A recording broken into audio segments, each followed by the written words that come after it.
Bem-vindos de volta a mais um episódio do podcast Panorama Crítico. Hoje estamos sendo recebidos pelo nosso amigo artista Rômulo Vieira Conceição. Isso. Estou aqui com o Bruno também. O Rômulo abriu o ateliê hoje pela manhã pra gente aqui, bater um papo com ele, conhecer mais um pouco sobre ele e sobre o trabalho dele. Aí, primeira pergunta que eu faço para todo mundo, quem é o Rômulo? Com dois N's. É difícil. Te apresenta para quem não te conhece. Essa história de dois N's estava rolando aqui, tá, pessoal? Mas vamos lá. Então, eu acho que o Rômulo é um artista, né? Eu acho que isso é bacana. Quando a gente diz que a gente é artista, a gente assume uma posição política, né? A gente assume uma coisa que eu acho que é importante. Eu tenho 57 anos, ao longo desses 57 anos, o artista ele já foi um cara totalmente desprezado na sociedade, e hoje eu acho que ele tem o seu lugar. E durante toda essa trajetória foi muito engraçado ver colegas ou amigos meus com a dificuldade de dizer eu sou um artista, nessa coisa ainda do pudor de dizer que era um artista. Tinha de tudo, né? Tinha aquele cara mais ingênuo e aquele cara mais que era um artista de fato, que tinha um certo pudor de dizer que era um artista, como se fosse uma coisa ruim. Não uma coisa ruim, é uma coisa... Isso é importante para a gente pensar em termos de sociedade brasileira, inclusive, né? Quando é que o artista virou profissão? Por que o artista não pode ser uma profissão, né? Por que eu não posso dizer eu sou um artista de fato?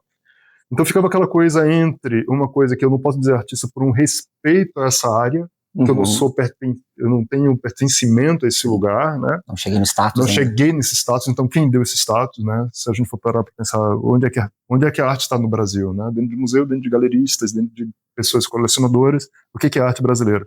E a gente vai contando a história do Brasil assim. Sim. Então eu acho que é importante a gente dizer que a gente é um artista. Quem for artista, pessoal, diga, né? Quando é que você se legitima como artista? Então, ao longo dos 57 anos que faz minha vida, e se a gente for pegar para trás do ponto de vista histórico, e no Brasil, a gente vai ver que o artista ele também foi um outsider, né? Ele teve um período que ele era outsider. Então, poxa, quando é que a gente vai dizer artista como uma questão política, né, de fato, né? Onde é que está esse lugar do artista? Por que a gente não pode dizer? Então eu acho que eu sou um artista, né, visual, trabalho com algumas mídias, eu acho importante esse lugar, é importante que a gente recupere o valor da arte no Brasil. Arte é cultura, a gente não vive sem isso, né? Ela talvez não sirva para nada, mas a gente também não consegue viver sem ela. Sim. Né? Então ela deve servir para alguma coisa, eu deixo esse espaço aberto para a gente discutir depois, se quiser, ou não discutir. Então é importante a gente dizer, né? Eu sou um artista, venho trabalhando, né? E tem um momento que eu acho que isso vai acontecer, então é justamente o comportamento, aquilo que está sendo produzido, né? Então a gente sempre fez alguma coisa, sempre desenhou, então, mas quando é que aquilo vira o teu assunto, uma coisa que te é importante, aquilo que você quer fazer na tua vida, que faz parte do teu trabalho, que faz também, né? É que o artista sempre é um pesquisador, né? Sempre tem uma investigação, curioso, né? É um curioso, e que aquilo não se esgota. O que se esgota e a gente passa para outro assunto, né? Então tem essa coisa, eu acho que tem um período aí, eu acho que tem uma marca, tem um período de 2000, acontecem várias coisas, não a virada de milênio, século, milênio, tudo junto, mas, enfim, acontece coincidentemente, eu acho que é uma coincidência, né? Então, a partir de 2000, eu acho que essa produção fica mais séria, para mim fica mais importante. Eu começo a também buscar melhorar a qualidade do trabalho através de cursos. Um lugar que eu acho genial, eu aprendi aqui, foi o Torreão, não sei se... Sim. O histórico Torreão, acho que é importante a gente trazer o Torreão para essa conversa. Eu fiz o Torreão durante alguns anos, e é lá que mudou minha cabeça, então por isso que eu tenho bem marcado esse período, é quando eu entro no Torreão. E quando eu percebo que o meu trabalho ele começa a ser interessante, pelo menos para mim, ele começa a ser... Tinha alguma coisa ali que eu queria levar mais para frente, alguma coisa que eu queria falar sobre. Quando é o corpo, Juliano? Tu viu que tinha corpo? Porque eu acho que... Corpo de peso. De peso. Antes eu desenhava, pintava, fazia algumas coisas assim, modelava argila, a gente estava conversando sobre isso, né? Mas eu acho que tem um momento que deixa de ser uma técnica e passa a ser um assunto. Isso é o Torreão que vai me dar. Então ele passa... Tinha até um virtuosismo naquele desenho, né? O desenho até era legal, eu achava legal. Como você desenha bem, tem sempre essas frases, né?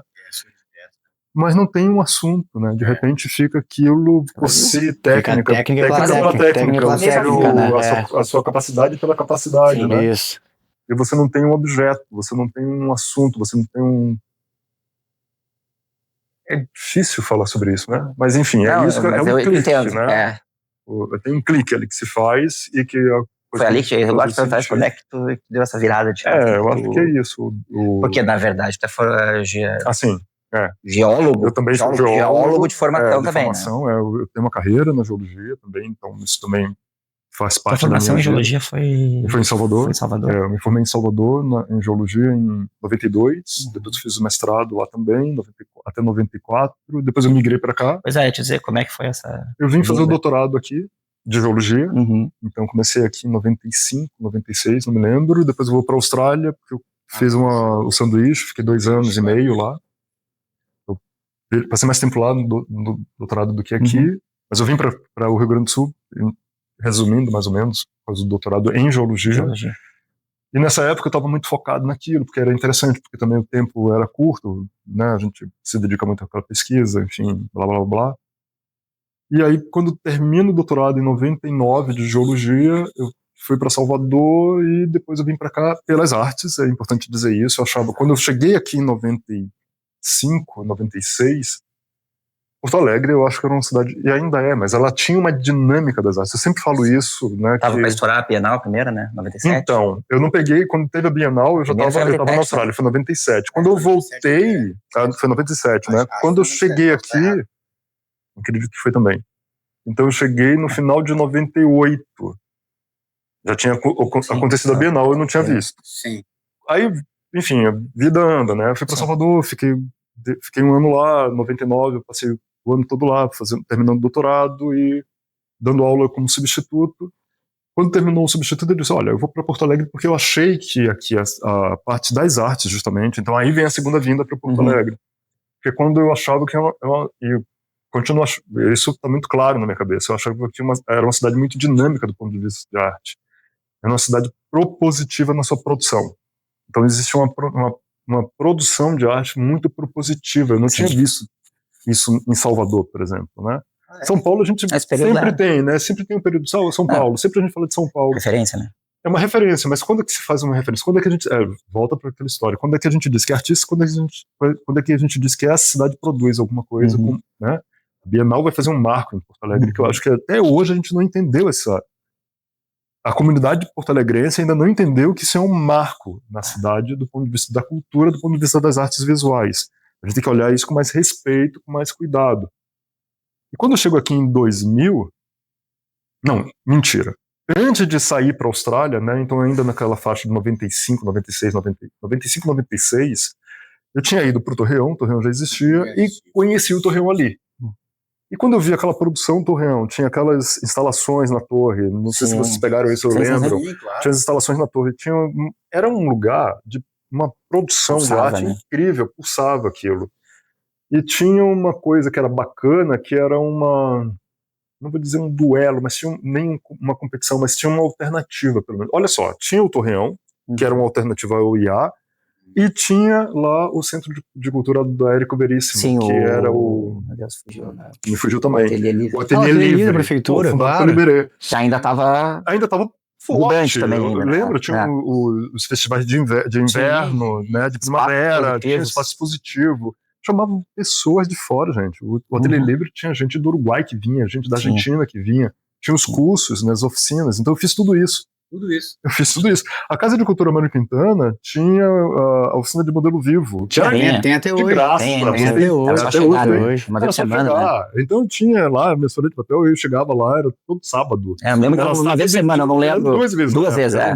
Uma noite e outra era durante a o Museu do Trabalho tinha as prensas. Olha, então, se vocês pararem, olha a década, isso era da década de 90. Pensa, isso... Meados. Entendeu? Salvador tinha uma coisa, existia um Museu de Arte Moderna e tinha a oficina ali embaixo, né? Mas eram coisas mais, eu diria, mais discretas, assim, tinha cerâmica, tinha papel artesanal, eu já estava falando sobre isso, tinha pintura, tinha algumas escolas de arte, assim, cursos de arte, cursos de pintura, nada onde você aprendia técnica, onde você aprendia alguma coisa voltada para técnica. Mas aqui tinha um Ateliê Livre, que eu acho que era uma coisa mais técnica, ok, mas ainda assim, né, tinha esse ponto de contato com outros lugares. Eu me lembro, eu fiz uma escola com o Soto, que era um uruguaio, que foi incrível aquilo. Os professores eram artistas atuantes ainda. Artistas atuantes. Não é desmerecer, mas não eram somente. Eles atuavam, eles eram artistas também, né? É diferente, né? E o Torreão, que eu nunca vou deixar de falar sobre ele. Então, tinha aquelas intervenções. Eu me lembro que quando eu tinha uma semana eu ia viajar para a Austrália uma semana seguinte. Naquela semana anterior, tinha tido a abertura de uma instalação no Torreão. E era uma coisa que eu achava assim, nossa, que lugar espetacular.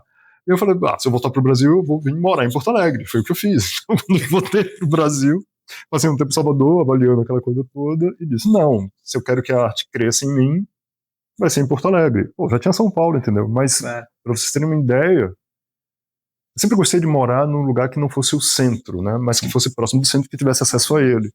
E Porto Alegre parecia ok nesse sentido. Então, 1h10 de avião, você tá ali. Eu dirijo, eu adoro dirigir, sei lá, 12 horas. Mais ou menos, tá ali. Mais um pouquinho, 16, né? 14 horas você chega em São Paulo. Dá uma paradinha. Eu saio daqui 6 horas da manhã e chego lá 9 horas da noite. Então, vai sem pressa. Vai sem pressa. Vai na levada ali, né? Vai na levada. Então tinha isso, eu achava estratégico. A gente tá 1 hora, a gente tá em Buenos Aires, 1h10 de avião. Mesmo tempo, mais ou menos. Né? Eu achava uma cidade estratégica nesse sentido. Está com o pé. Sei lá, eu continuo achando a cidade interessante do ponto de vista geográfico, né? E naquela época era importante do ponto de vista de cultura, arte visual. Sim. E tudo que eu tinha feito em Salvador parece. Claro, eu tô falando de forma ingênua até, né? Tinha muito mais para fazer, mas eu estava envolvido com 2 carreiras. Quando eu vim para cá, eu conseguia olhar esse lugar como o Torreão e outros lugares, o Ateliê Livre, como se fossem alternativas, né, àquilo que era o IA. E que eram condizentes,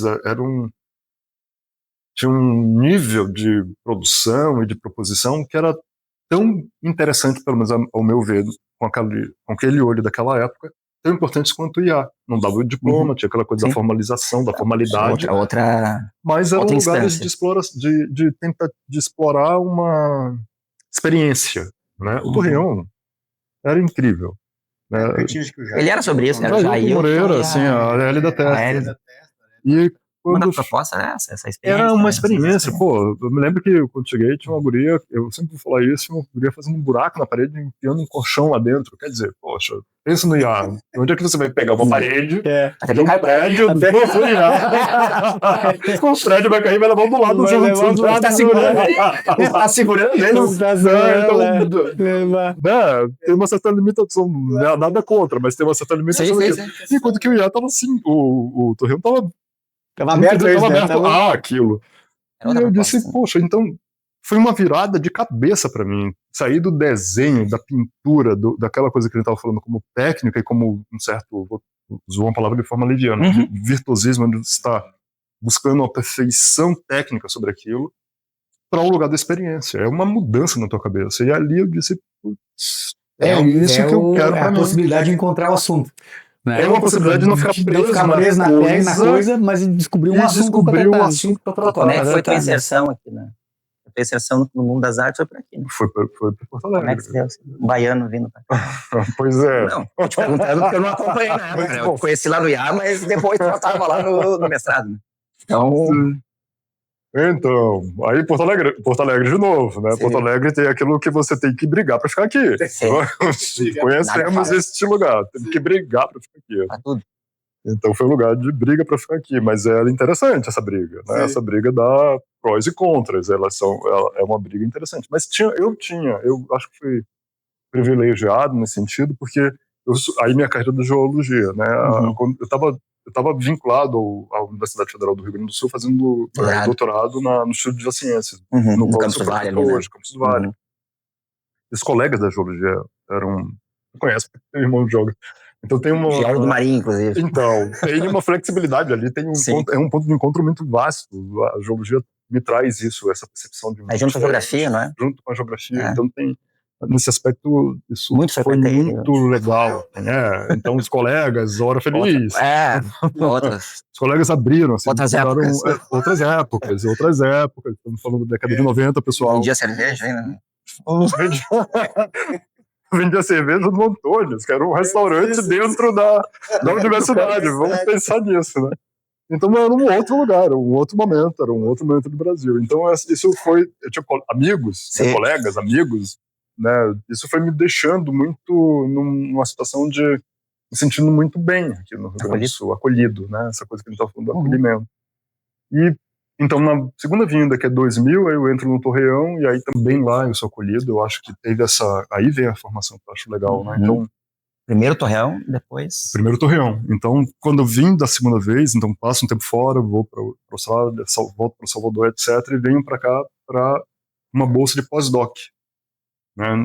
Na geologia, numa bolsa de pós-doc, para trabalhar no Instituto de Física da URGS, trabalhando com autoexpressões. Foi isso que eu desenvolvi na Austrália, era uma técnica que não tinha no Brasil, enfim.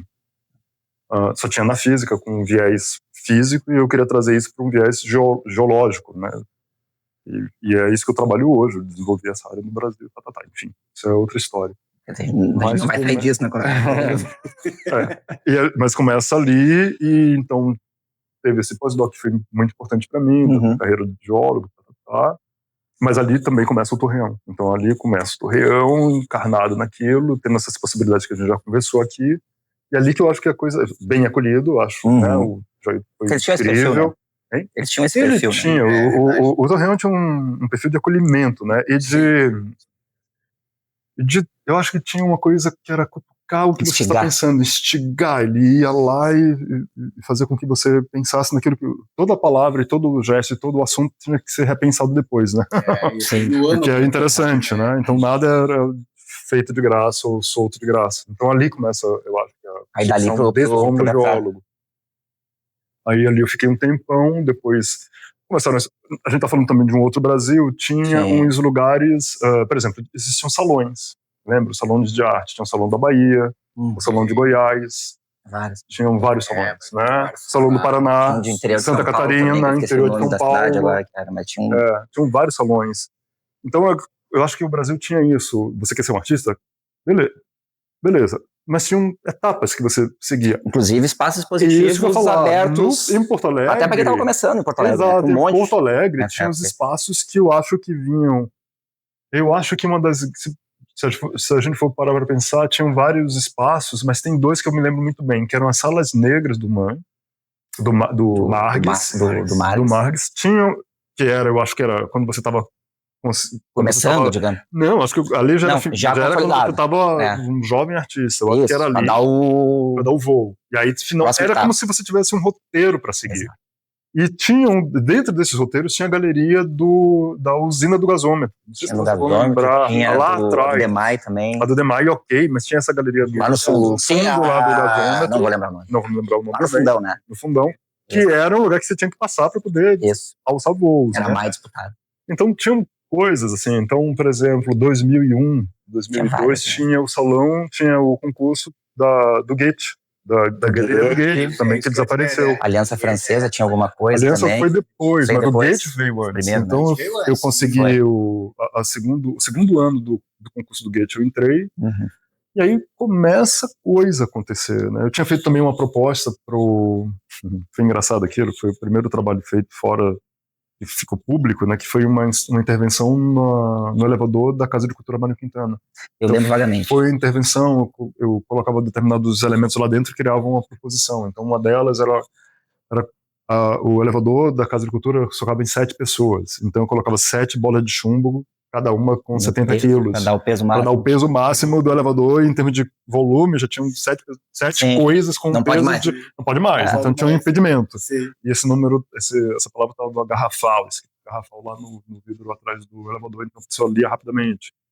Ou gramava aquele elevador todo, gravava chuva, e molhava, regava essa grama que era de verdade para ficar molhado. Então as pessoas entravam naquele chac, ouvindo barulho de chuva. Então era como se 2000 e pouco já, né? Era 2000 isso, né?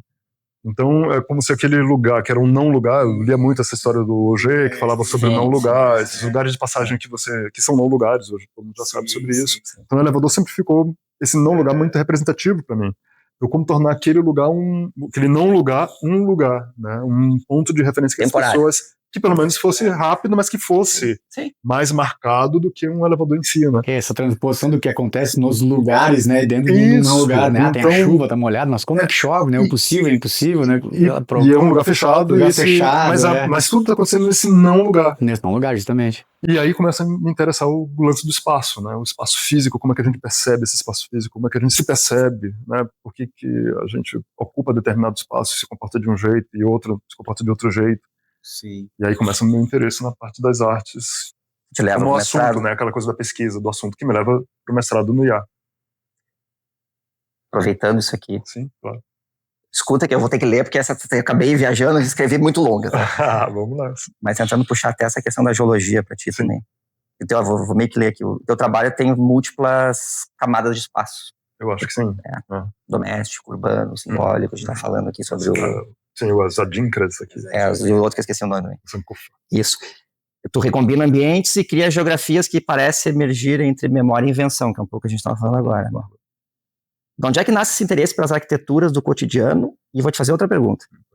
Quando tu testa essas fusões, o que tu busca revelar sobre as formas como habitamos, percebemos e narramos o mundo que nos cerca? Me puxei, né? Se puxou. É possível reconhecer nessa costura que tu faz um eco da tua formação na geologia? Eu acho que sim. Eu acho que... Como camadas, processos de formação, transformações de ambientes ao longo do tempo se deslocassem dentro da tua poética? Acho que tá lá. Quer chorar? Não devo chorar. Tá lá. Pegou o tempo. Show. Muito bom. Então vamos lá. Então, vou pegar a geologia pra gente trazer pra essa conversa depois, né? Então, a geologia, eu acho que a gente... Né? Tem uma história muito engraçada. Quando chegava no fila de banco, você quer ter uma conta no banco, ou, sei lá, cartão de crédito, quando não tem grana, cartão de loja americana, cartão de não sei o quê, né? Sim.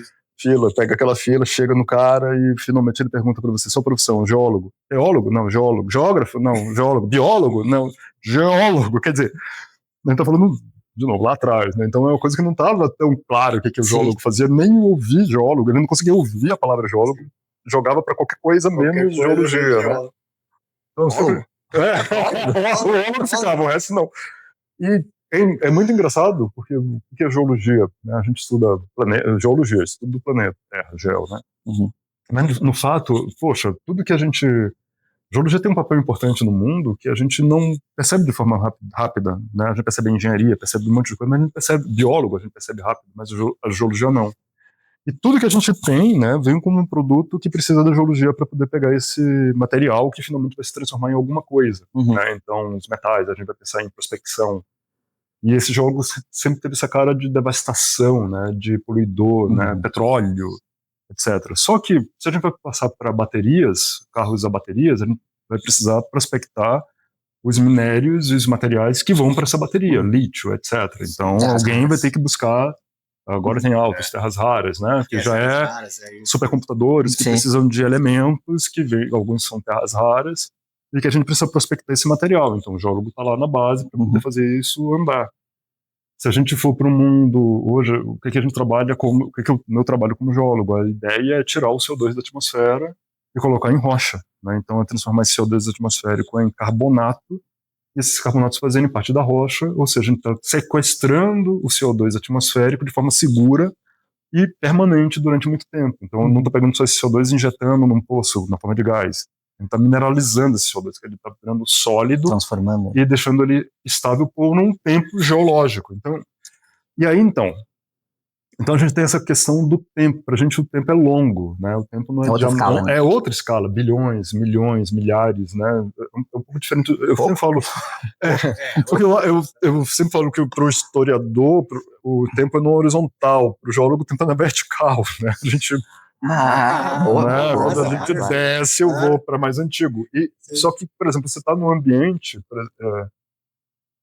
Isso a graduação me deu. Eu olhei para lá, a gente está no ateliê, a gente está olhando para um lugar que tem um vale, tem uma outra montanha. Então a gente está numa parte alta, o terreno, ele desce e vai para uma parte alta. E eu acho que depois que depois a gente sabe que desce de novo, porque a gente tem essa percepção espacial. Aqui é assim, né?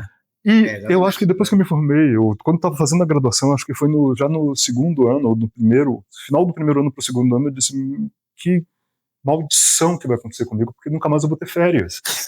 Porque tudo que eu olhar tem uma razão de ser. Então, essa paisagem que a gente olha, então, como geólogo, é impossível você passear, olhar para essa janela. A gente está olhando, pessoal, a gente está olhando para uma janela, justamente que tem uma vista. Eu tiro uma foto ali, bota. Depois eu tiro uma foto, a gente bota lá. Tá? A gente está olhando para uma coisa que tem um relevo, e esse relevo tem um significado geológico. Ele tem um significado, que tem um vale ali, então a rocha deve ser mais facilmente friável, mais passível de processo de alteração. Tem um rio ali, a gente sabe que tem vários riachos, né? Ali tem um riachinho, então deve ter alguma escarpa, deve ter alguma falha, alguma fratura que fez. Então é impossível você caminhar, para mim pelo menos, eu converso com alguns colegas, eles têm mais uma percepção, é impossível a gente caminhar sem essa percepção espacial, né? Número 1. Número 2. Não dá pra ignorar isso, né? Não dá pra ignorar. Que é o que a maioria das pessoas ignoram isso. Mas vai, né? Pra mim, eu saio daqui e vou pro campus, onde eu trabalho, eu sei que descia Antônio de Carvalho, fiquei numa parte plana. Se eu for daqui. Sabe, é um granito. Eu passo por Morro Santana sabendo que é um granito. Se ele tá mais alto, porque o entorno é mais friável. Tem uma coisa que vai fazer na nossa. Claro, isso fica quase inconsciente, mas ela tá sempre presente, né? Sim. Então, número 1, tem essa coisa do... Então, isso é o espaço físico que a gente está ocupando. Número 2 é que na geologia a gente tem as condições de olhar um determinado terreno que tem tempos diferentes. Então, por exemplo, eu chego num lugar onde eu tenho um tempo do presente, dos processos que estão acontecendo no presente, numa rocha que tem um tempo diferente. Esse Morro Santana tem 500 milhões de anos. Ela está exposta dessa forma. Mas há 500 milhões de anos ela estava soterrada. Então, ao lado dela tem uma outra rocha que tem uma outra idade. E no meio dela tem alguns filões que têm uma idade diferente ainda. Então são eventos que se sobrepõem no mesmo lugar. E eu acho que daí que vem a ideia do interesse dessa mistura espacial. Ótimo. Então, é o clique. A gente está falando sobre o clique, né? Então começa a me interessar essa mistura de espaço, porque essa setorização de espaço fomos nós que fizemos. Então, quando eu digo que a cozinha tem que ficar em um determinado lugar e a sala tem que ficar em outro lugar, isso é uma setorização que nós fizemos. Nós criamos essa organização. Sim. Se a gente pegar na história humana, tem os referenciais nossos, mais naturais, eu acho que são 2. Aí sou eu falando de forma leviana, mas em coisas que eu tenho lido, eu lia muito, que é o tempo. A gente tem uma noção de tempo, né, que é intrínseca em nós.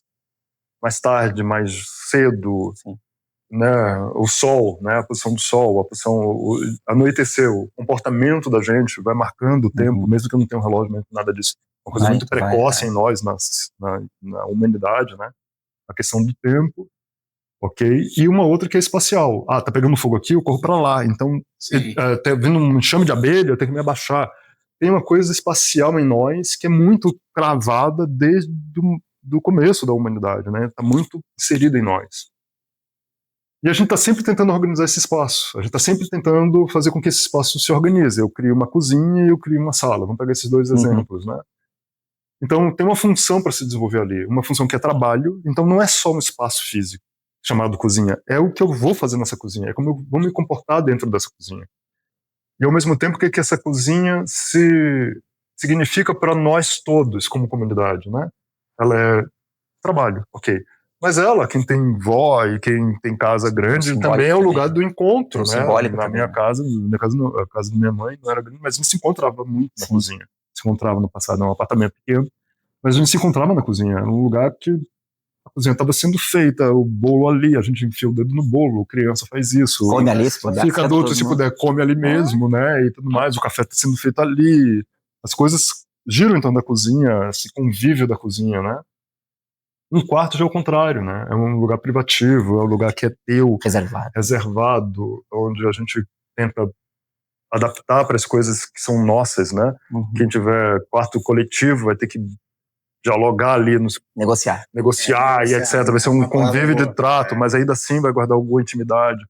Quem tiver seu próprio quarto vai colocar. Então, parece que nós tentamos organizar sempre esse espaço em função de algum objetivo. E que, no segundo momento, parece que esse espaço nos controla. Então, por exemplo, eu vou e crio uma igreja. A gente tem uma função para que ele se desenvolva. Mas eu criei uma igreja, na hora que o cara entra, ele se comporta como aquele espaço Ele se molda um espaço faz ali, com que ele se comporte. E se esse cara estiver numa rua no meio do carnaval, ele vai se comportar diferente. Uhum. Se ele entrar agora num auditório, ele vai se comportar diferente. Se ele entrar numa escola... Então, esses espaços nos moldando também. Então, essa confusão de coisas, né? Uhum. Que é criar esse espaço, depois esse espaço fazer uma coisa em mim, isso me interessa. E a gente está sempre tentando organizar. E a cozinha, para mim, é muito legal, que aí vem uns trabalhos de 2006, que é cozinha quarto cozinha, Sim. que eu acho que é o primeiro trabalho que... Tem 2 trabalhos que eu acho que vão fazer um divisor de água em mim. Isso. Esse, que é 2006, e o próprio Torreão, que é 2003. Mas vamos falar sobre esse primeiro, então. Eu acho que a cozinha ela tem uma história brasileira que ela tá fora da casa, ela tá lá bem fora da casa, né, onde os escravos estavam, e existiam os escravos da senzala do campo, né, e os escravos da casa que estavam na cozinha. Então era uma coisa fora da casa, longe da casa. Depois a cozinha vai para trás da casa, depois a cozinha vai para dentro da casa, depois ela vai para frente da casa, que é a cozinha gourmet, né? Hoje você... Hoje tá esse negócio da abertura do espaço, ela tá integrada ali, ela né? Tá integrada, mas ela não só tá integrada, ela tá de forma... Ela ocupa um espaço privilegiado. E essa conotação dessa cozinha, ela vai te dando status social, né? Então, essa cozinha lá fora, cheia de gente, é o trabalho. Então, tem status social para você ter isso, né? E essa cozinha, quando migra para dentro da casa, vira cozinha americana, tem aquele lugar que é a cozinha americana, que significa alguma coisa, e aquele lugar que a cozinha... Essa cozinha americana convive com aquela cozinha fora, mostrando status sociais, estratos sociais numa coisa, né?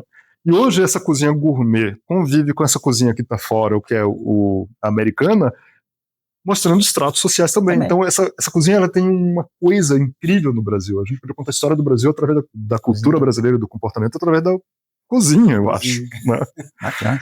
Eu acho isso, né?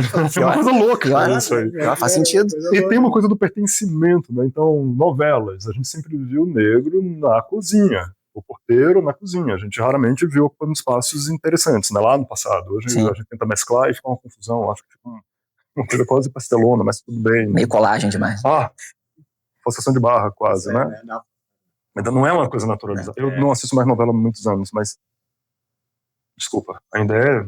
Não sei, não assisto. Eu também não assisto. Há muitos anos atrás, quando eu vi que estava tentando uma mudança, ainda é pastelão, né? Ainda é uma caricatura da caricatura da caricatura. É que o caricatural não conseguiu tirar ainda, né? A gente não... Eu não sei agora, porque a gente não vê mais. A novela tem que ser caricatural, né? Mas parece que pesa mais ali. Mas agora pesa mais. Eu acho que tem algum problema. Juízo de valor.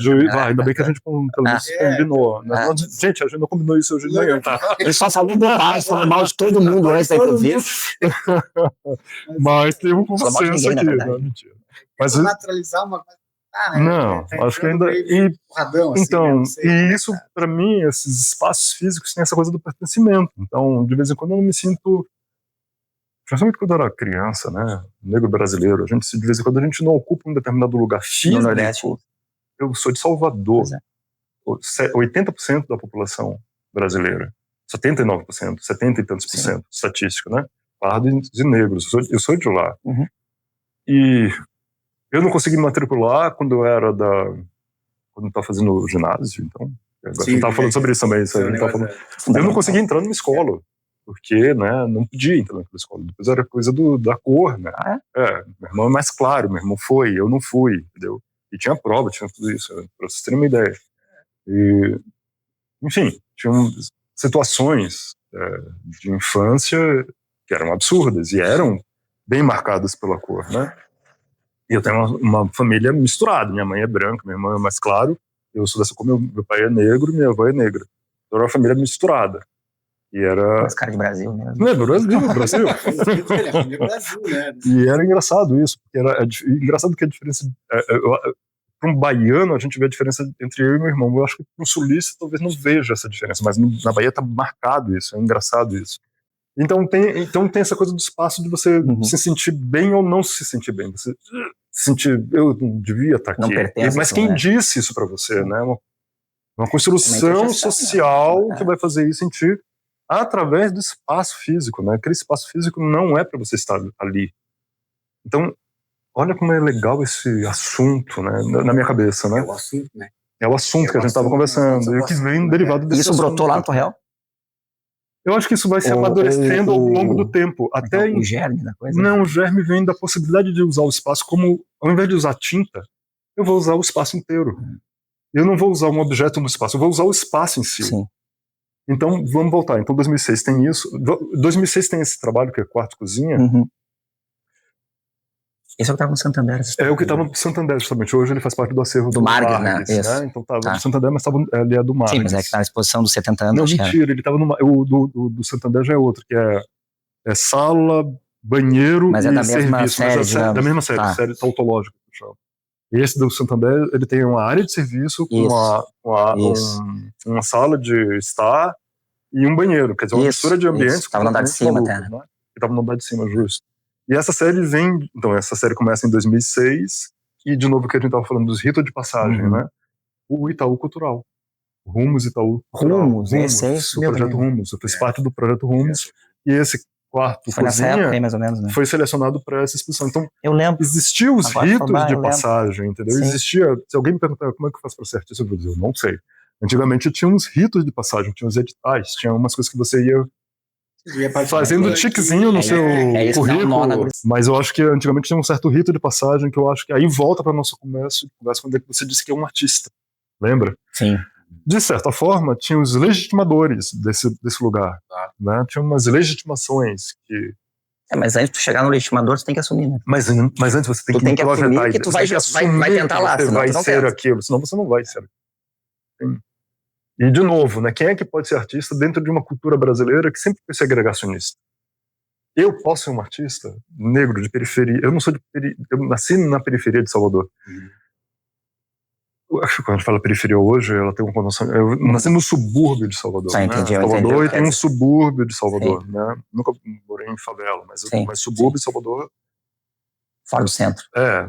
Bem fora. A gente tem a Suburbana, o nome da avenida que chega até Periperi é a Suburbana, e o Periperi faz parte do subúrbio de Salvador. Não é Viamão nem Canoas, que são cidades metropolitanas. Não chega a ser da cidade. Isso, só para contextualizar a área, né? Então, nasci em Periperi, eu acho interessante isso.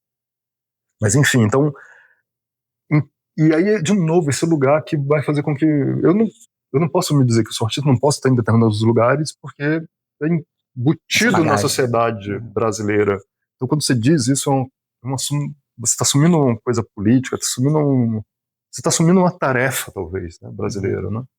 E essa coisa desse espaço. Então, já que esse espaço ele é tão punitivo, ou não, vamos embaralhar essa ideia de espaço. Então, por isso que eu acho que vem os trabalhos, né? Embaralhar esse lugar que é cozinha, que é banheiro, que é quarto, que é sala, que é isso, que é aquilo, embaralhar isso aí para ver se dá uma embaralhada, né? Mas isso vem depois de estar trabalhando. Essa eu acho. De novo, qual é a prática do artista? É trabalhar sempre, é fazer sempre. Sim. Porque quanto mais você fizer, mais informação você vai ter do seu próprio trabalho. Porque é uma coisa muito sutil, né? Se a gente pegar e queimar tudo que existe hoje e eu for fazer geologia de novo, provavelmente eu vou chegar no mesmo lugar que eu cheguei hoje. Vai levar um tempo, mas eu vou chegar no mesmo lugar. Nas artes eu vou chegar em outra coisa. Porque a sociedade vai ser outra, porque o jeito de se organizar vai ser outro. Talvez seja a mesma coisa, porque a gente vai se organizar igual, porque somos humanos. Mas no final vai dar o mesmo. Mas a gente vai ter outra natureza. Então o artista ele vai ter que sempre estar trabalhando e revisitando seu próprio trabalho, porque talvez o assunto ainda não esteja tão claro para ti. E esse assunto que uma vez se mostrou claro, que você dizia, eu estou trabalhando sobre isso, se você ficar muito preso naquilo que você tem a ideia de que você está trabalhando, você não vai deixar que o trabalho venha. Na hora que a gente constrói o trabalho vive sozinho. E ele está te dizendo alguma coisa que é uma conversa, né? Você diz, é como se fosse aquela construção do espaço que a gente estava falando. Eu criei alguma coisa a partir de um princípio. Mas se eu não observar aquela coisa construída e olhar para aquilo de forma mais isenta, eu talvez não deixe que ela me diga alguma coisa para que venha o próximo trabalho. Então eu acho que na medida que você trabalha e constrói e faz, aquilo também vai te trazer informações das quais serão interessantes ou não. E talvez aquele assunto se esgote, e tudo bem. Ou talvez dentro daquele assunto haja mais assuntos, e talvez esses mais assuntos sejam mais interessantes do que aquele primeiro de todos. Eu acho que o artista tem que estar sempre trabalhando. E as formas de tratar esse assunto também, né? As Qual forma de tratar abordá-lo. o mesmo assunto, né? Daqui a Isso. pouco, né? Olha só, por um outro viés, né? Mas, esse assunto pode sair aqui, né? São as abordagens, As abordagens, né? Como é que eu vou né? abordando esse assunto de formas diferentes.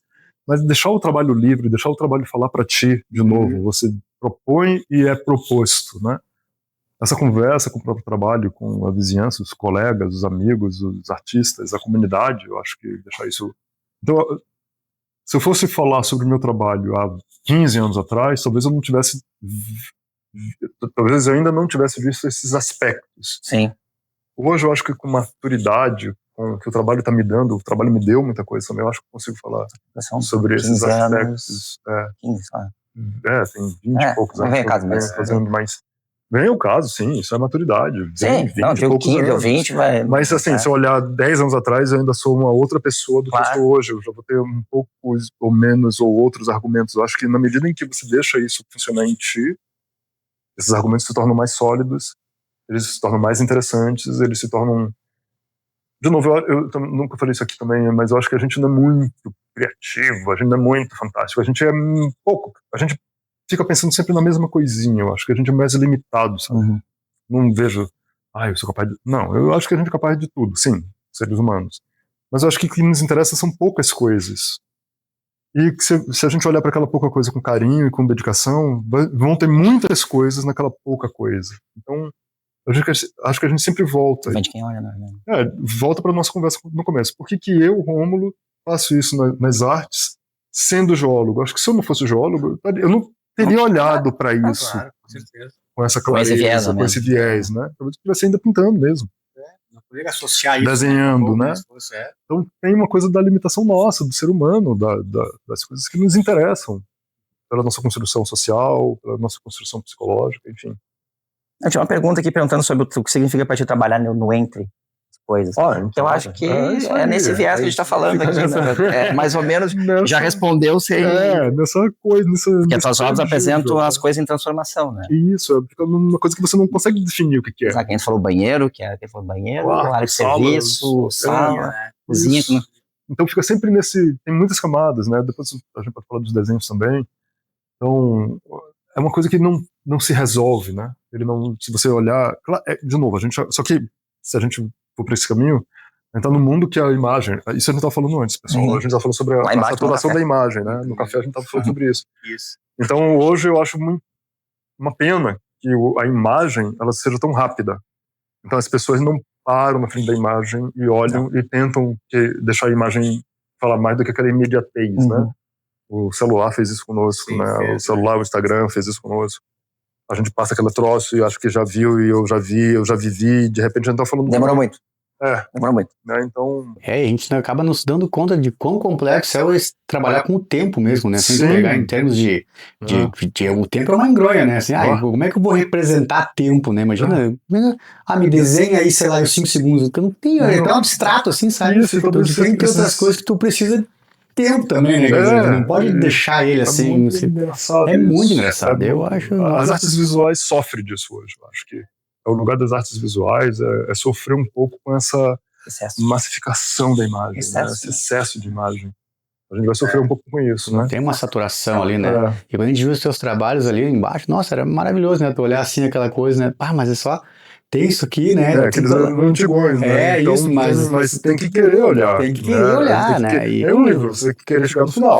Sabe? Tu não pode pular. Reverberar ali na tua cabeça. Tu não pode ficar pulando, né? Assim, a criança faz, eu leio o primeiro que eu vou lá. Quando eu tenho interesse, eu vou lá no último capítulo e descubro como é que o mocinho morreu. Mas o caminho não é esse, né? O caminho é deixar o ter, né? Não para pra ver quantas páginas. A 300, eu tô 60. Todo mundo fez 300, não. Tempo para isso. Isso. Então esse tempo se tornou exíguo sem que a gente conseguisse produzir mais, né? Ou melhor. Né? Isso é outra história. Cara, como é que tu faz a... Tem que fazer umas perguntas pra coisa fluir também. Como é que tu faz a escolha dos elementos, desses materiais que tu faz? Porque essas tuas instalações, esculturas, trabalho em geral, né? Muitas vezes trabalho com fragmentos arquitetônicos e objetos do cotidiano que acabam... reunindo vestígios, remanescências de outras narrativas. Sim.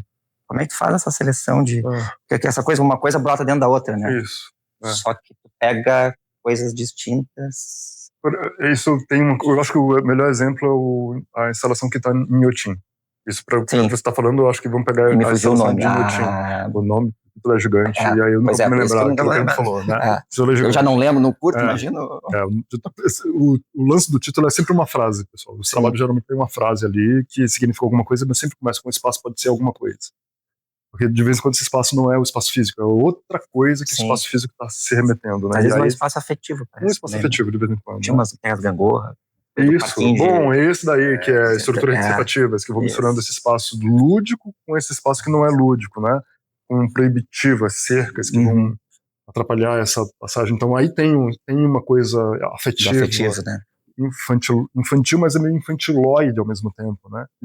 Tem uma coisa infantil, balanço, a gangorra, né, o trepa-trepa, são 3 trabalhos que tem esse negócio, mas ele tá agigantado. Se você olhar a dimensão do trepa-trepa, ele não é um trepa-trepa normal, ele tá agigantado. Não é funcional, vamos dizer assim. Ele até, tudo funciona. Ele funciona assim na escala da criança. Mas na escala não é na escala da criança, é aquele trabalho, de novo, a gente tem que ter o tempo e a discussão, né? Sim. Então quando eu tava fazendo esses trabalhos, eu pensava nessa coisa que era lúdica, que vinha da infância, mas ao mesmo tempo um pouco dessa infantilização do mundo de hoje. O adulto infantilizado. A gente já está vivendo um período de uma certa infantilização das coisas, né? Então, embora a gente perceba rapidamente aquilo como um espaço lúdico, um balanço, ele está grande demais para uma criança. Ele está do lado de uma escrivania, fora, né?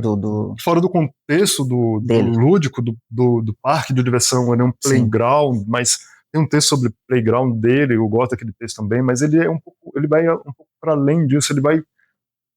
Tem um playground do edifício, né, por exemplo, ok, mas ele ainda assim ele é muito grande para um playground, ele é uma coisa ainda, eu acho que é de um adulto poder usar aquele, porque um adulto cabe ali, mas ele ao mesmo tempo o adulto não deveria caber. Não deveria? Tem uma coisa assim, nós infantil, cabe, mas eu vou me balançar. A coisa adulto não deveria caber. Entendeu? O corpo cabe. Não estou dizendo que a gente não tem que resgatar a infância em nós. Não, Sim, nós temos isso e isso é fantástico. Pode brincar também. Mas isso está sendo overdose. Chato. Tá chato. Na sociedade hoje está muito chato. Respostas infantis para coisas que não deveriam ser tratadas. A gente chegou no século XXI falando sobre a Terra plana. Isso é estúpido demais. A gente tem um celular e aí acabou. Como é que isso aconteceu? Sim. Chegamos no século XXI usando o celular que para que ele funcione. Eu tenho um GPS no celular e eu me localizo através de um geoide que está no meu celular. Ele só consegue me localizar se ele usar uma geosfera. E eu tô com o celular na mão convidando para um congresso de terra plana que vai ter em sei lá onde. E tem 1.000 pessoas. Tem mais de 1.000 pessoas. Mas atenção, eu fiz isso por um celular, usando no WhatsApp, sei lá que já foi. O sistema tá te fazendo acreditar. Mas eu tô usando uma coisa que precisa do oposto, né? Então isso na minha cabeça isso é absolutamente infantil. Eu não sei o que eu tô fazendo e não por que meu nome é Rômulo. Não, assim, até tem os porquê que meu nome é Rômulo, mas por que isso é verde? Mas nada a ver com a Terra plana. Entendeu? Assim, gente, começamos o século XXI falando sobre a Terra plana. Entre outras coisas. Dentre 200 bizarrices, né? E tem e aí, bom, um desses está lá, eu acho que essa estrutura antecipativas que tem essa negócio aqui, fala um pouco sobre isso, sobre essa... Eu vou chamar de infantilização. Tá lá os elementos, ele tem essa coisa lúdica, as crianças adoram, mas eu acho que ele tem essa coisa adulta ao revés, né? E tem outra coisa que eu acho legal que a gente pode trazer para essa conversa, que é o trabalho que está no Inhotim, que é o permanente. Tem um nome grande, não vou lembrar, o espaço significa blá blá blá. E o que tem lá, né? Então, me chamava muita atenção. Em Inhotim, eu fui fazer aquilo depois da enchente, depois de tudo aquilo, e eu não queria falar sobre aquilo porque a ferida estava aberta. A gente tem que ter um certo respeito, né? A ferida estava aberta. Hoje eu poderia ter falado, mas naquele momento estava muito em cima daquele momento, né? Mas eu conheço Minas Gerais há muitos anos, porque, enfim, geólogo faz estágio em Minas, essa coisa toda. Então, Minas faz parte da minha história, assim. E a gente sempre tem a ideia de Minas como eu acho que, se a gente for pensar em Brasil, pelo menos antes, a gente tinha uma ideia que o Brasil tinha esse Estado mineiro, Estado baiano, como estados religiosos católicos, né? É uma coisa assim. E a gente está vivendo essa inversão, assim, essa mudança de comportamento para coisa mais cristã, mas uma questão mais neopentecostal, uma coisa mais nova, né? Neopentecostal. Esse neo tem um tempo também, né? Ele começa lá em 1900, mas agora ele tem com tudo a força 2000 e alguma coisa. E eu pensava muito nisso, como é que volta para o espaço físico e como é que a gente legitima as coisas. Então, por exemplo, se você entra numa van, a van, loja. A loja. Numa van ou carrinho? Não, numa van. Todos nós vamos olhar a arquitetura que está na van, a van tem um frontão ali em cima. Sim. Tem aquele frontão. Né? Tem a Estátua da Liberdade, né? Mas tem um frontão, né? Aquele frontão, ele tá lá atrás, muito lá atrás. Ele foi criado como uma solução arquitetônica. Antigamente você tinha as abóbadas, depois você vai ter o frontão, e ele foi criado com uma solução arquitetônica para que coubesse mais gente embaixo, sem precisar de muitas colunas, né? Deixar o vão livre. Deixar o vão livre. Mais que desce. E você vai ter outras soluções, sim. Mas o frontão ele ficou muito marcado. E aí esse frontão foi enfeitado há muito tempo atrás, porque ele precisava de adornos, né?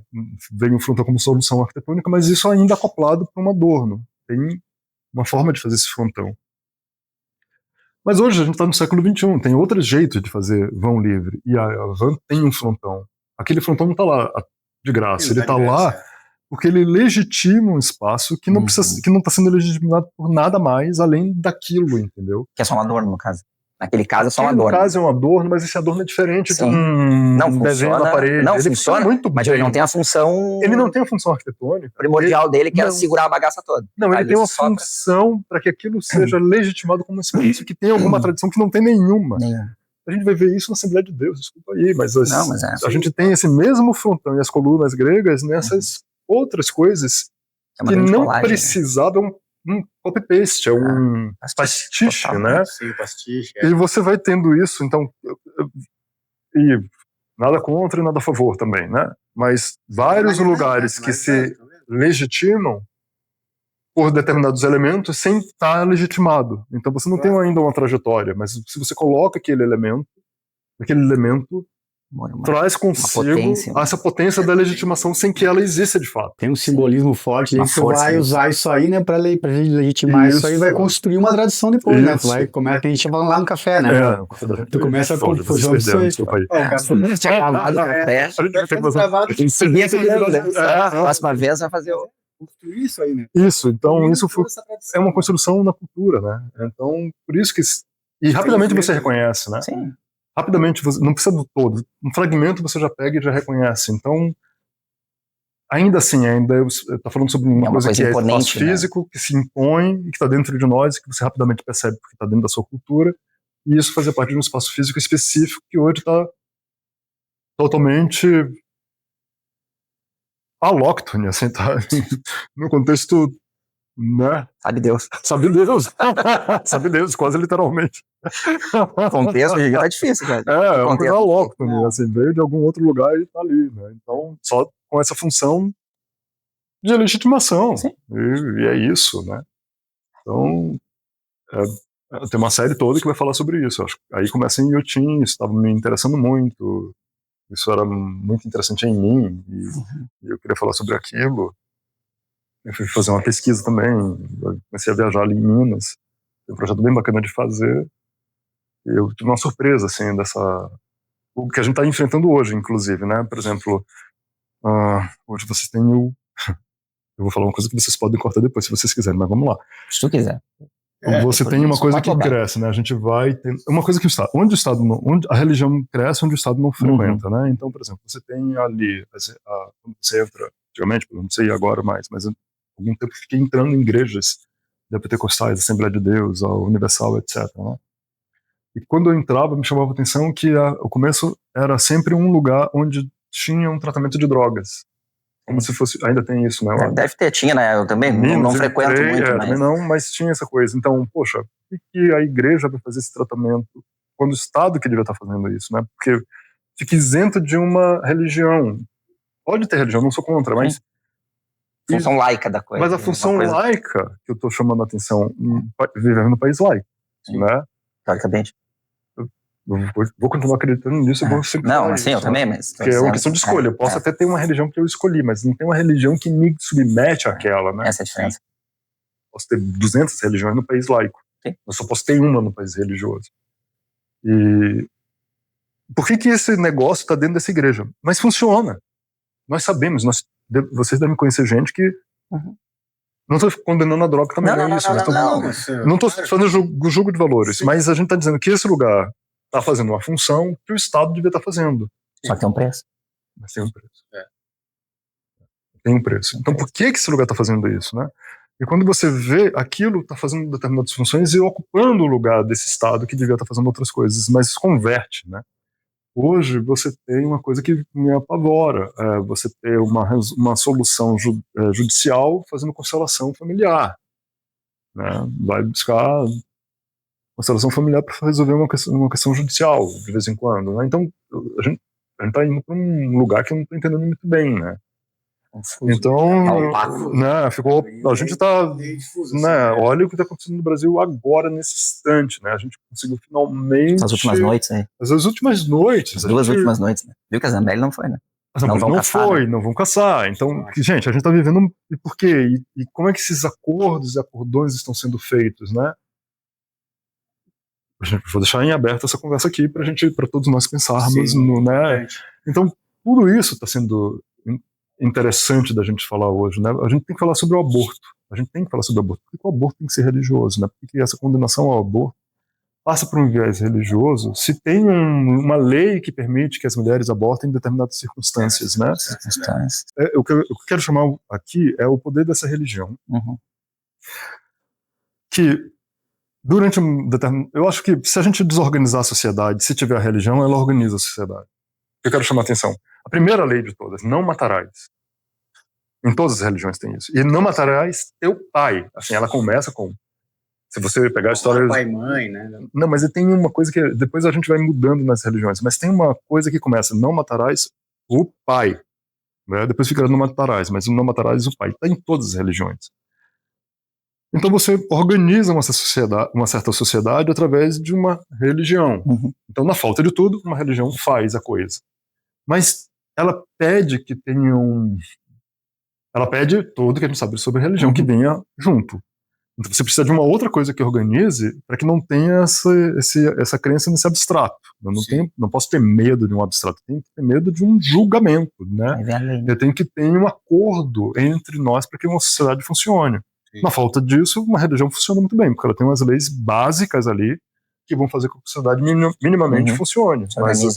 Mas para a gente organizar isso melhor, a gente precisa de um acordo entre nós para que isso possa funcionar de fato, né? E aí, só que hoje a gente está vivendo um período tênue, obscuro, né? Opaco, né? Como se falou aqui. E tudo isso me interessa, esse caminho me interessa como artista. Esse meio, esse lugar opaco, esse entre. Isso quer dizer agora, o entre, né? Voltamos pro entre. Então esse lugar me interessa. Tudo que for desse lugar me interessa. Tudo que... não sei, eu fico ávido, eu fico com vontade de comer esse lugar. E esse lugar vira fonte. Não sei se ficou claro isso que eu tô falando, mas não sei pra eles, mas pra mim... Isso me interessa. Então tudo que eu puder deixar no meio do caminho... Inclusive falando desse meio, esse espaço entre, que aqui ó, pra ver como a coisa ficou bem... Olha, não combinou, o café era só bobagem. Quase só bobagem. O reclamar da vida e coisa. As tuas obras, as tuas instalações parecem que pede que o público atravesse. Sim. Respire e habite esses espaços que tu tá criando, transformando, né? Como se ela, que a gente tá falando debaixo, inclusive, daquele teu quadro que... sim. Como se ela só se completasse com o movimento de quem percorre o teu trabalho. Olha, escrevi isso antes de ver o quadro. Caramba. Foi te mando. Boa. Cara, você sabe o que essa presença do espectador significa para ti dentro da tua poética e que tipo de encontro que tu espera que aconteça nesse gesto de aproximação? Então, aí a gente vai voltar. Vai lá. Tem algum detalhe, uma fresta, uma vibração, uma camada quase silenciosa, talvez, nesse entre, que tu gostaria que o público percebesse, mas que às vezes se dissolve nessa vivência, nessa experiência? Sim. São 2, 3 perguntas, mas... Não, é muito boa, muito excelentes. Deixa eu voltar pro quarto cozinha. Não, foi muito show. Eu vou tentar pegar e costurar de tudo que você falou, tá? Vamos voltar pro quarto cozinha. Né? Tá. Então, ele é um trabalho de 2006 e tem uma cama e é atravessado por uma parede, e essa cama tem os elementos de quarto e a parede tem os elementos da cozinha. Mas essa cama não dá para deitar.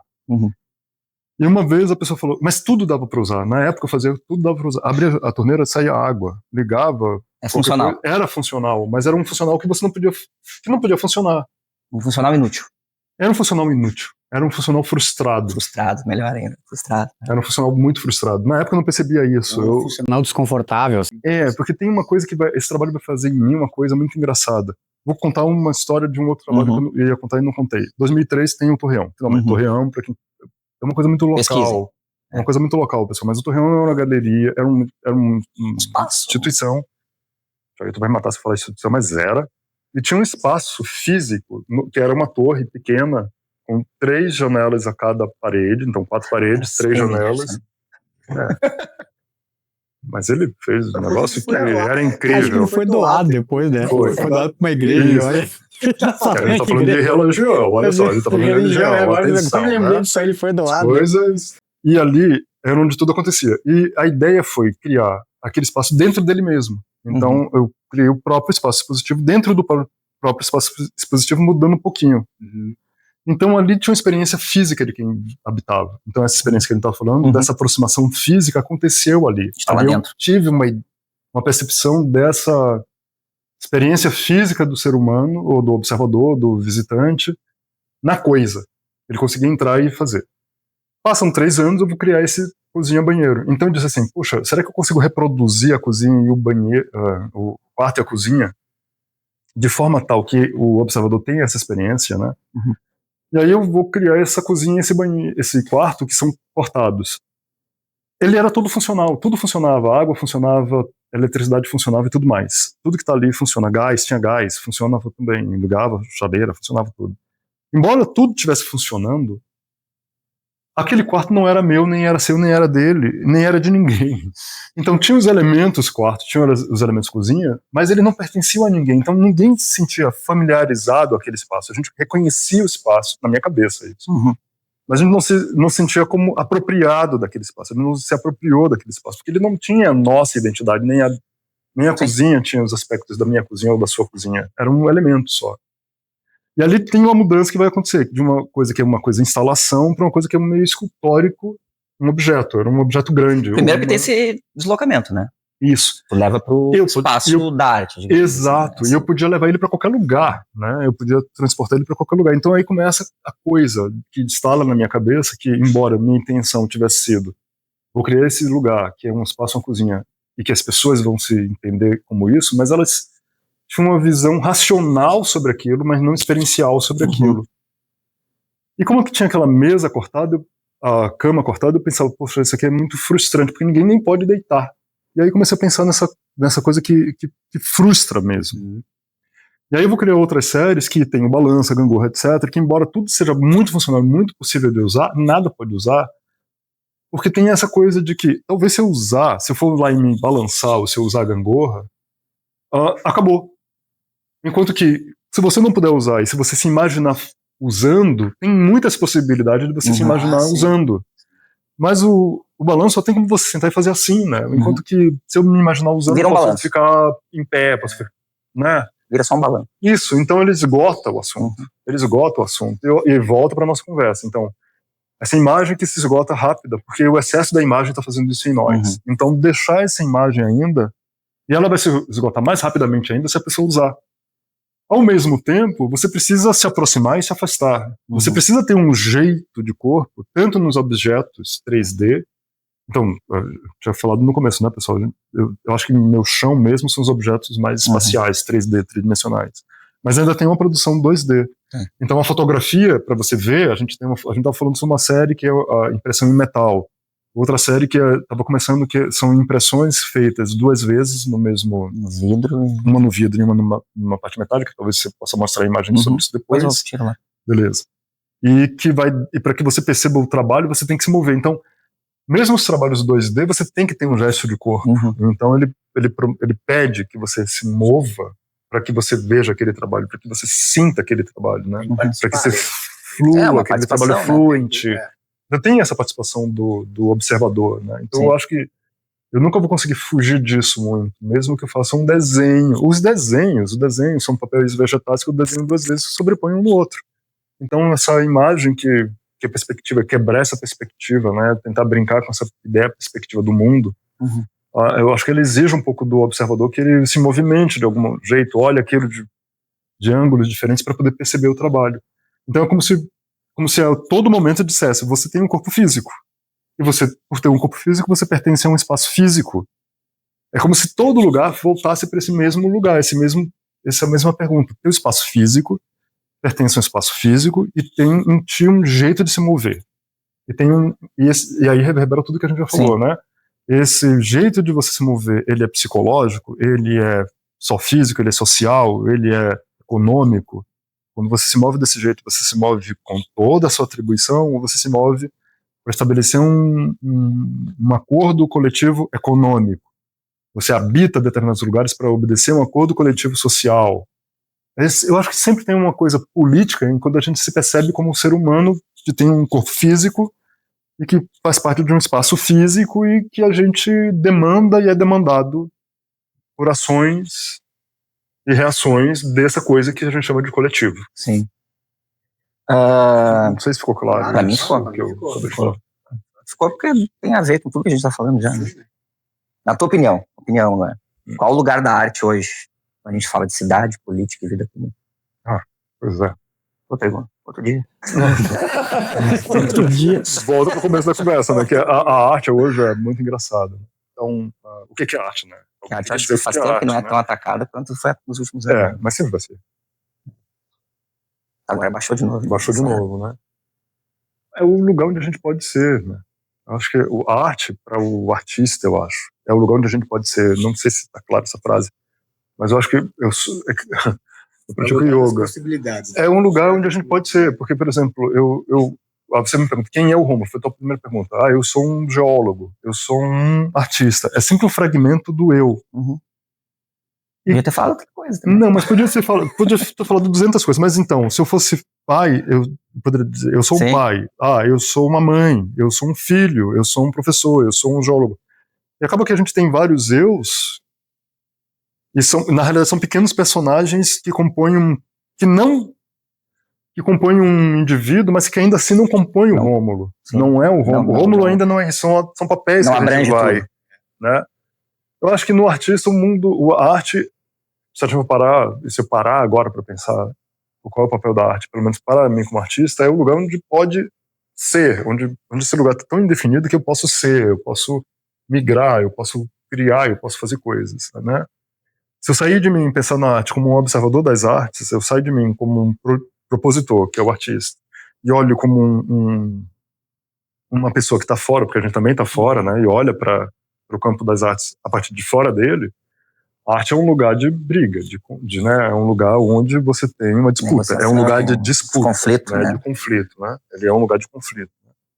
E hoje a gente está vivendo um período que é bem interessante, que são o período onde a arte está. Então, para que eu acessasse a arte, eu teria que ir para um museu, eu teria que ir o que é arte, de fato, né? Aquilo que é feito na periferia, lá no quarto do carinha, que está desenhando aquilo, é arte? Quando é que... Eu acho que a arte está vivendo um período que é muito complexo e complicado, né? Então, por exemplo, o que a gente está dizendo que é arte hoje, se a gente pegar o objeto arte e pensar num trabalho que a gente diz é arte, o que ele está atendendo de fato? Ele está atendendo uma demanda das artes. Arte é um conhecimento, né? A gente começou a botar a mão na parede antes de... Eu não sei, aí o tempo eu não vou saber. Mas antes de entender como produzir um fogo, entender o que é fogo, o que é fogo? Fogo em si, fogo, combustão, CO2, produção de CO2, reação exotérmica. Antes de entender isso, a gente pôs lá a mão na parede. A arte vem antes da ciência. E a gente continua fazendo. Né? A compreensão, que seria debulhar, o entender matéria da coisa, que vem da ciência, que ficou muito importante em nós, a arte vem antes. E talvez, embora ela não seja importante, aí deixa os psicólogos, sociólogos falar sobre isso, ela continua sendo necessária, né? A gente continua fazendo, porque senão já teria se esgotado. Então é um lugar que, vamos combinar, a gente não consegue viver sem ela. A gente não consegue viver sem ela. Ela chegou antes de tudo. Na minha cabeça ela chega antes de tudo. Eu não sou historiador, não sou antropólogo. Não, mas pelo que tu dissesse, é uma coisa que eu concordo. Ela chegou antes. Acho que ela chega antes de essa tudo. abordagem, aproximação com o mundo veio por meio da arte. Eu acho, o nome que quer que seja que né, tem surgiu, história enfim. do... Tem quem diz que por exemplo, teve a noção de pertencimento começou ainda. Não vai, quem vai saber. Tem quem diz. Não, mas é que tá. Eu tenho que desenhar um bisão para poder saber que eu posso caçá-lo, né? Eu tomo uma noção do tamanho pra eu do saber bicho. Quem eu sou, como diz, eu boto a mão na pessoa só partindo, eu tenho ali, sabe, isso aqui... Sou eu, me olhar no espelho, né? Me olhar no espelho. Eu não sei, tem uma coisa mágica aí, né? A minha mão encaixa ali, sabe? Quer dizer... Eu sou aquilo, né? Eu me olho, mas eu não vejo meu rosto, né? Então, né? Justo, né? Tem uma hora que eu me percebo como um indivíduo, né? Eu acho que a arte vai fazer isso. Mas eu não sou psicólogo nem antropólogo, mas eu acho que a arte tem esse papel lá atrás. E ele permanece, né? Só que a arte, ela tá vivendo, é um lugar de disputa, porque politicamente ela é um lugar de disputa, sociologicamente, economicamente, né? Simbolicamente. E a gente tá vivendo um lugar que as artes em si, ela também tá sofrendo um período que é complicado, porque ela tá tendo agora um aspecto econômico interessante. Eu sempre volto para o aspecto econômico da arte, que é bastante interessante. A arte move dinheiro no mundo. Muito. E a gente precisa perceber isso, né? E move muito dinheiro. Então, a arte tem em vários lugares, mas eu acho que para o Brasil, a gente está atrás de uma peça. Eu estou na frente de uma peça, nós estamos na frente de uma peça. Essa peça precisou de um serralheiro, precisou de um pintor, precisou de um monte de gente, de um marceneiro, precisou de uma equipe que as pessoas. O Cildo Meirelles fala isso, né? Antes de eu ganhar dinheiro, o cara do convite ganhou, o cara que fez a tinta ganhou. Então ela move, o cara do transporte que transportou para lá e para cá ganhou. Então ela move um setor. Então eu acho que como brasileiros a gente tem que entender que a arte move setores, a arte move a economia. Movimenta dinheiro. Não só com compra e venda. Então não sejamos ingênuos. A arte não é só o compra e venda, embora as compras e vendas tenham sido mais interessantes do ponto de vista de sim, pelos valores e coisa, mas para chegar nisso teve também, uma movimentação. As feiras que acontecem. Hoje o Brasil tem feiras de arte. Mas entenda, isso está dentro de um contexto de arte. A arte é um setor brasileiro que tem que ser levado em consideração, super importante para alguns países, né? Tão importante quanto deveria ser e poderia ser para o Brasil. É um setor que move dinheiro, move recursos, move capital, faz o país. Tem uma parte econômica, uma parte simbólica, tem um legado, tem uma cultura que se estabelece, né?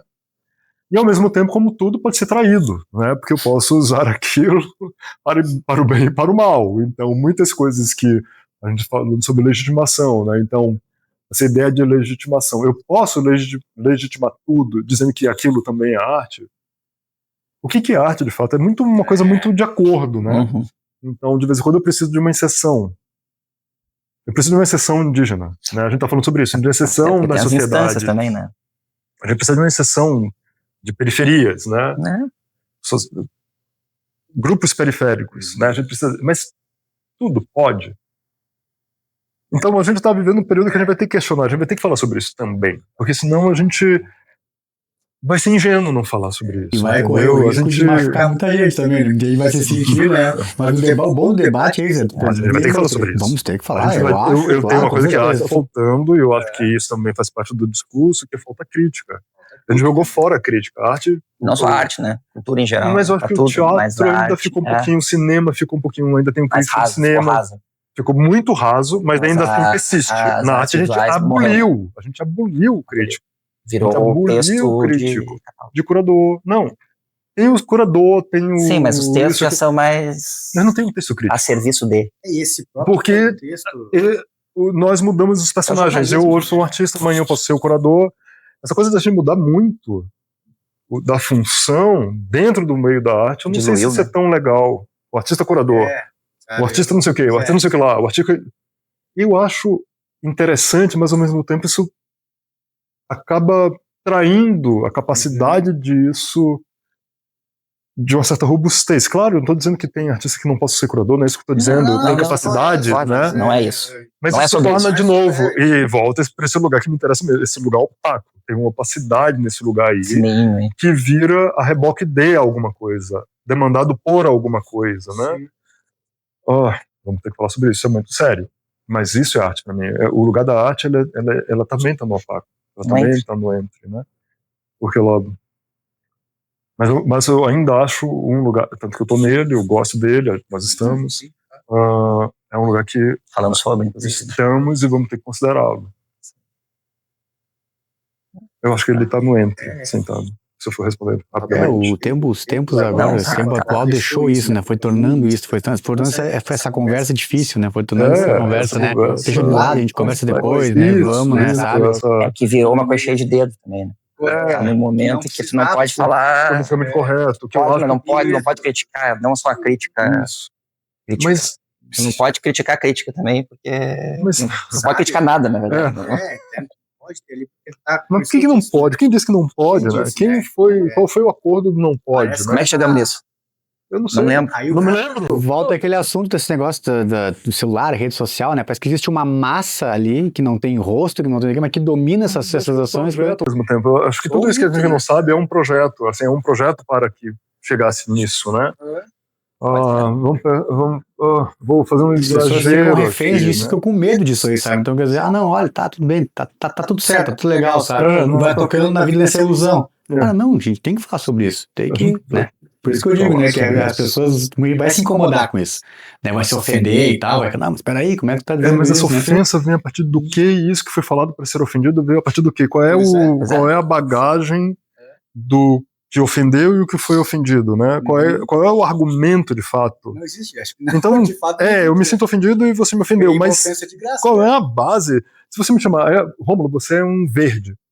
Eu vou olhar pra agora e vou rir, porque eu sei, tu sabe que eu não sou verde. Agora, se você vai, você é um péssimo artista, você é um idiota. Sim. Opa! Se eu me sentir um pouquinho idiota, esse negócio vai reverberar em mim. Sim. Então, entenderam? Depende de qual é a base para que aquilo funcione no ofendido e no o ofensor, né? Eu acho que elas vão surgindo, que a gente conversou no café, elas vêm surgindo assim, Mas quem bolou essa base aí? Quem destruiu essa base para que a gente não tenha mais o argumento para poder discutir sobre? Argumento crítico. Eu não sei se quem, mas a ideia de perguntar seria como, né? Como chegou a isso, né? A gente passou por isso, eu não sei. Como é que eu cheguei aqui? Em que momento?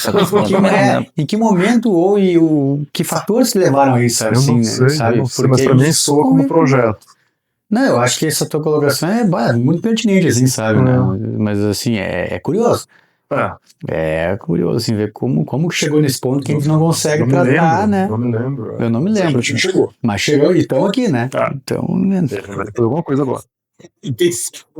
Tipo Matrix, né? Eu me dei conta. Vermelho ou azul? Qual é a pílula que você me pegou? Agora eu me dei conta. Isso aí.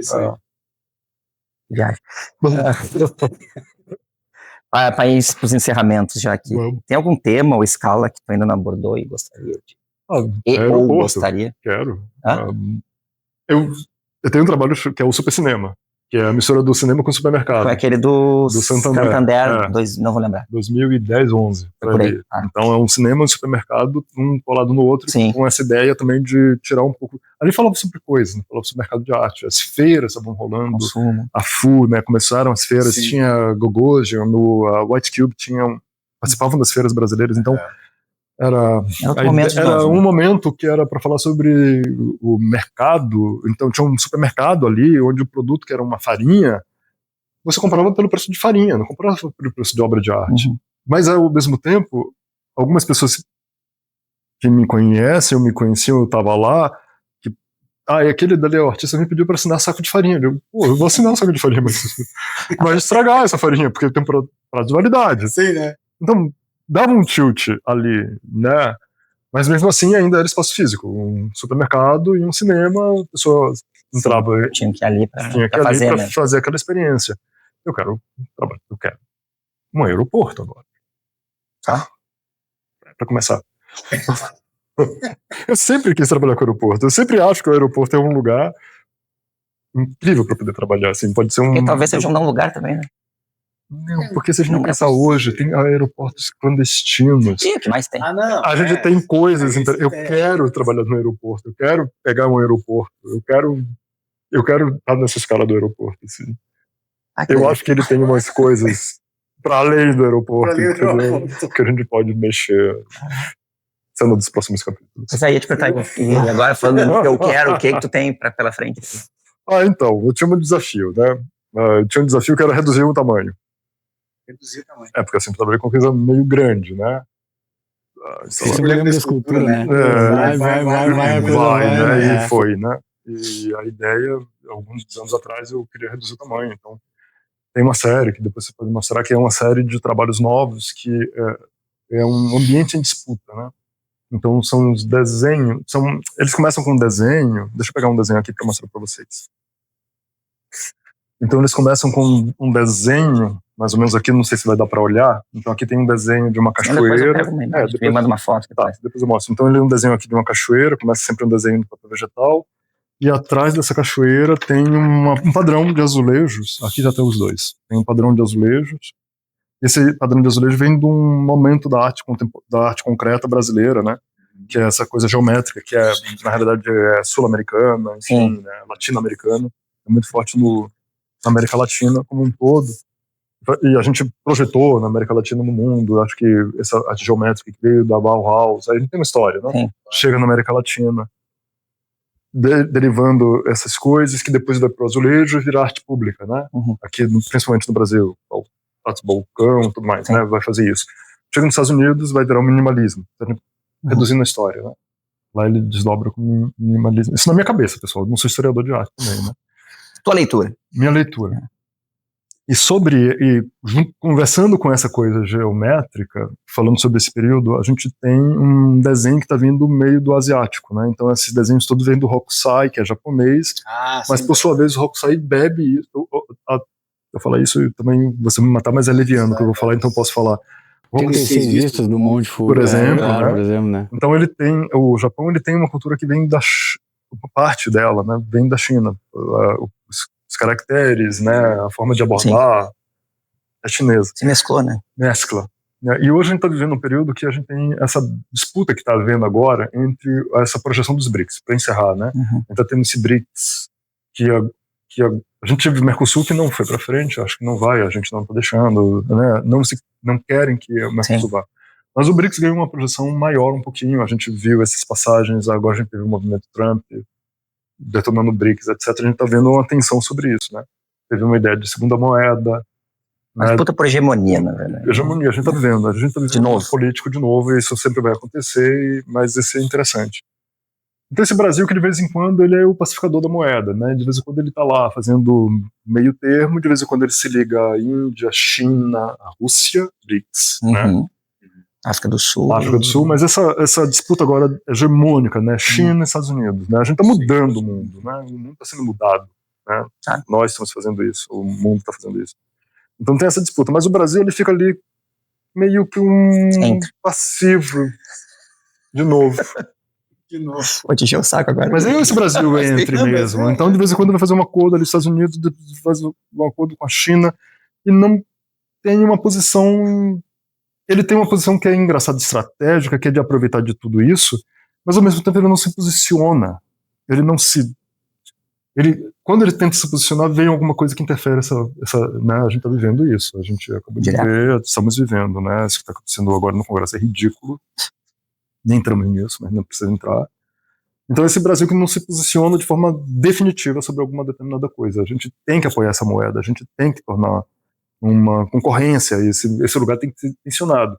Vai ter uma consequência se isso acontecer, né? A posição que tomar vai ter consequência. Mas a gente faz parte desse colegiado aí, né? Sim. Esse colegiado chamado BRICS, né? Que tem que também tomar uma posição. A primeira letra, no mundo, inclusive. Né? E a primeira letra, atenção. Né? Então, esses desenhos eles vão trazer esse lugar onde você tem, de vez em quando, essa coisa mais asiática, né? Eu peguei muito do Hokusai, mas na realidade eu queria chegar na China, que a gente, na tradição comum, a gente não chega na China rapidamente, a gente chega até no Hokusai, mas não chega na China. E tem alguns elementos ali que são chineses propriamente dito, nos desenhos.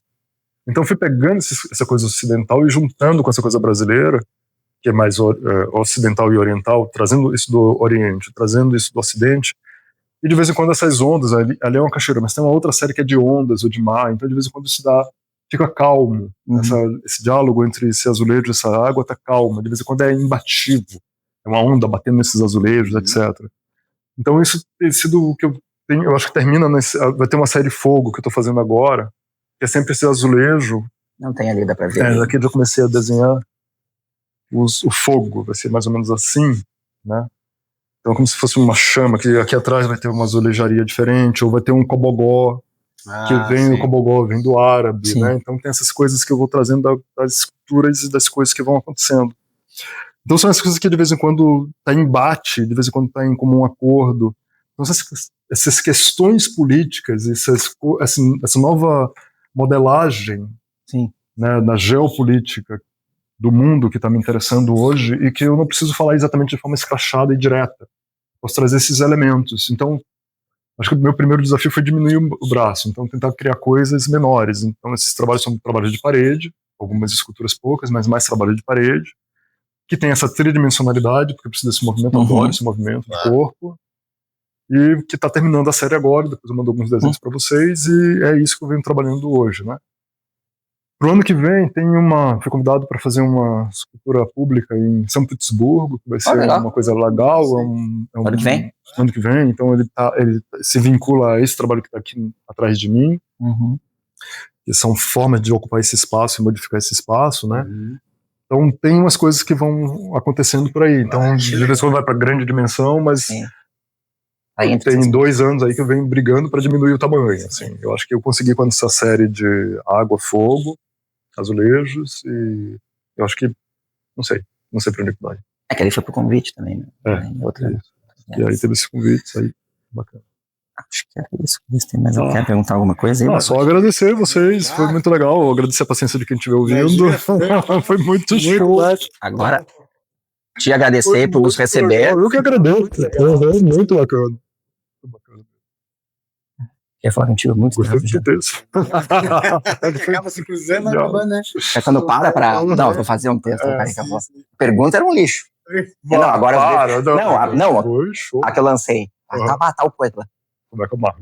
Agora fiz uma lista. Não, agora deixa... Não é de outro dia. Não, agora deixa eu elaborar. Não, genial. Foi muito show. Só que eu juntei 2, 3, ficou meio grande.